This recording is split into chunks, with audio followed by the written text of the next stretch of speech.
সকাল 10টার পরে এখানে নতুনপাড়া স্বতন্ত্র ইবতেদায়ী মাদ্রাসা নামে একটি মাদ্রাসায় অভিযান চালাই। সেখানে আমাদের অভিযোগে উল্লেখ ছিল যে এই মাদ্রাসাটার কোনো অস্তিত্ব ছিল না আগে।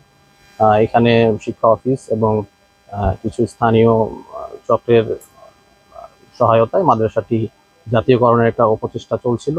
তো সেই অভিযোগের প্রেক্ষিতে আমরা এখানে এসে আজকে দেখলাম যে মাদ্রাসাটিতে কিছু শিক্ষার্থী অবস্থান করছে। তো আমাদের এর আগে আমরা একটা গোপন সূত্রে তথ্য পেয়েছি যে মাদ্রাসার এই শিক্ষার্থীগুলোকে অন্য জায়গা থেকে নিয়ে আসা হয়েছে। তো আমরা শিক্ষার্থীদেরকে জিজ্ঞাসাবাদ করি, তারা অকপটে স্বীকার করে যে হ্যাঁ, তারা অন্য বিদ্যালয়ে পড়ে, বড়খোঁচাবাড়িতে একটি কিন্ডারগার্টেন স্কুলের তারা শিক্ষার্থী। পরে তাদেরকে নিয়ে আমরা সেই বিদ্যালয়টিতে যাই এবং গিয়ে দেখি যে হ্যাঁ, ওই স্কুলের প্রধান শিক্ষক আমাদেরকে স্বীকারোক্তি দিয়েছে এগুলো তার বিদ্যালয়েরই শিক্ষক। তো সার্বিক বিবেচনায় আমরা এখানে দেখলাম যে ধান ক্ষেতের মধ্যে কিছুদিন আগেই বোঝা যাচ্ছে যে কাজগুলো নতুনভাবে একদম করা হয়েছে।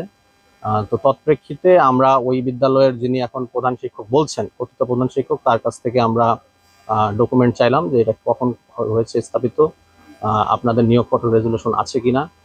তো তারা আমাদেরকে কাগজপত্র সেভাবে দেখাতে পারেনি। তারপর আমরা তাদেরকে সময় দিয়েছি যে কালকে সকাল 10টার মধ্যে আমাদের অফিসে দুদক সজিকা ঠাকুরগাঁয়ে আপনারা যাবতীয় রেকর্ডপত্র উপস্থাপন করবেন।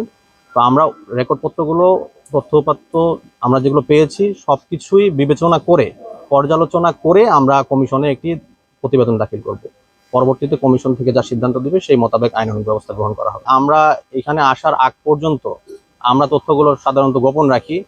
তো আমরা শুধুমাত্র শিক্ষা অফিসকে জানিয়েছিলাম যে আমরা ওখানে যাব একটা অভিযানে, যেহেতু বিষয়টা শিক্ষা সংক্রান্ত তাই আমরা শিক্ষা অফিসকে অবগত করি।